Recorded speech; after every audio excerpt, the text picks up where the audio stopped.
চাইলেই একটা সম্পর্ক ভেঙে ফেলা যায়, কিন্তু সম্পর্ক টিকিয়ে রাখা বা সম্পর্ক জোড়া লাগানো এটা খুবই কঠিন কাজ। আমি বুঝতে পারছি যে তোমরা একজনের প্রতি আরেকজন বিশ্বাস এতটাই হারিয়ে ফেলেছো যে এখন কেউ কাউকে আর অ্যাকসেপ্ট করতে চাচ্ছ না। এতক্ষণ তোমাদের সাথে কথা বলে আমার যেটা মনে হলো, তোমাদের সমস্যাগুলো খুবই সামান্য, অন্য সবার মতোই। এই একটু মতবিরোধ, একটু ভুল বোঝাবুঝি বা কিছু একটা না পাওয়া, এগুলোকে বড় সমস্যা মনে করার কোনো কারণই নেই। বরং এটাকে সমাধান করে ফেলা উচিত। যদি করে ফেলতে পারো তাহলেই সংসারটা টিকে যায়। আসলে নতুন করে আর সংসারটাকে জোড়া লাগানোর কোনো সুযোগ আর নেই।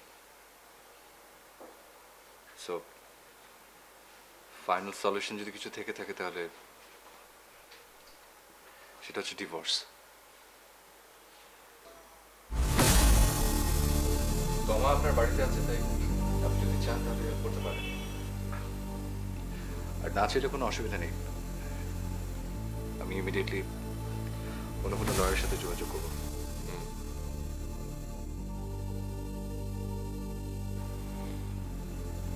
হুম, জীবনটা তো তোমাদের, তোমরা যেটা ভালো মনে করবে সেটাই করবে।